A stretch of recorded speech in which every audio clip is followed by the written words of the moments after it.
বড় ভাই কি অবস্থা? এই তো ভাই, কি খবর? হ্যাঁ, এগুলা কারা আইছে? ওরা ওরা আমার বউ। কয়জন? 4 জন ভাই, আল্লাহর মাল। আরে খোদা, 4 জন? হ্যাঁ এই 4 জন নাকি এক মার পেটের বোন? হ্যাঁ, তার আপন বোন। আপন বোন? হ্যাঁ, 4 জনের বিয়ে করলেন, ঘটনাটা কি আপনার? 4 জনটা বিয়ে করলাম ভাই। এখন ঘটনা হয়েছে এই ঝগড়া ঝাঁটি কাইজে গুইজে এগুলো দেখবো কেনা, বুঝুন নাই? অন্য জায়গাতে একটা মাই আনলে ওই মনে হয় যদি মরে লাগবে, হ্যার লগে মিলবো না। মনে করেন যে কাইতে বইতে উঠতে কোনো মিল থাকবো না, লাগবো খালি খাইজা। এই যে আপন 4 বোনের বিয়ে করছেন? আপনটাই আনছি যে তারা কাইজা লাগার আগে ভাববো যে ওরা তো আমার বোন, এর লগে আমি কাইজা লাগবো কেমনি, সংসারে এ করুম কেমনি, বুঝলেন নাই বিষয়টা? আচ্ছা, আমরা একটু কথা বলি। এই বড় কে? এই যে নাকি তৃতীয় নম্বর কে? ওই যে এই দ্বিতীয়? হ্যাঁ এই তৃতীয়? হ্যাঁ। আর এই হচ্ছে এই যে ছোট? হ্যাঁ, এটা ছোট। আচ্ছা, ঘটনাটা কি বলেন তো? আপনার 4 বোন একসঙ্গে সংসার করতেছেন কেন? ঘটনা হচ্ছে গিয়া, আমাকে সর্বপ্রথম যখন বিয়ে করে, বিয়ের 2 বছর কাটার পরও সন্তানাদি আল্লাহ পাক না দেওয়ার কারণে আচ্ছা। উনি আরেকটা বিয়ে করতে চায়। তো তখন মনে করেন যে আমি ওনাকে বললাম যে অন্য জায়গা থেকে যদি মেয়ে নিয়ে আসো, 2 পাতিল যদি এক জায়গায় থাকে ঠোকর লাগে, সংসার শান্তি হবে। হ্যাঁ, তো তুমি এক কাজ করো, তুমি আমার বোনকে বিয়ে করো, আমার মেজো বোনের। আচ্ছা, এবারে এই বোনের বিয়ে করাইছেন? হ্যাঁ। তারপর ওরও যখন বিয়ে হলো, বিয়ে হওয়ার পরে 1 বছর চলে গেল, তখন দেখি ওরও সন্তানাদি হয় না?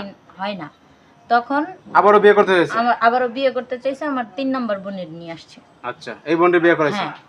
তারপরে আবার যখন ওরও বিয়ে হয়েছে, 1 বছর কেটে গেছে, সন্তানাদি হয় না। পরে হয়েছে যে এই ছোট বোনটা আনছেন? হ্যাঁ হ্যাঁ। আচ্ছা, এখন ঘটনা হয়েছে কারো ঘরে কোনো সন্তানাদি নাই? না এখন এই যে 4 জায়গা থেকে যদি 4 জন মেয়ে এইভাবে বিয়ে করতো, তাহলে কি মনে করেন সংসারে কি শান্তি থাকতো? না, সংসারে শান্তি থাকতো না। এখন ওই আপন 4 বোন বিয়ে করছেন, যে কোনো সংসারে কোনো শান্তি নেই? না।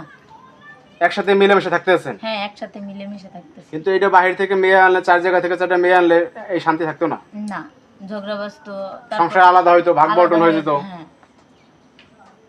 এই যে আপনি যে বিয়ে করলেন, এই যে আপনার বোনের ঘরে সতী নিয়ে আসলেন, মানে এটা কি স্বেচ্ছায় আসছেন না আপনার বোন অনুরোধ করছে? প্রথমে রাজি ছিলাম না, পরে রাজি হয়েছি। যে আসলে অন্য কিভাবে বোনের ঘরে সতীন স্বামীর হয়ে সাথে যাবেন? সংসার করব, বোনের সতীন হয়ে যাব, এটা কি মেনে নিতে পারবো? হয় নাইলে মাইনা নিব, আমি কি মাইনা নিবো? এই সেই ভাইবটা চিন্তা পরে বোনের রিকোয়েস্টে পরে চিন্তা করলেন যে আসলে বোনের সংসারটা যাতে ভালো থাকে, ভালো থাকে, অন্য জায়গা থেকে বিয়ে করলে তো সংসার ভালো থাকবে না, ভালো থাকবে না, অশান্তি এই জন্য হবে। আসলেন।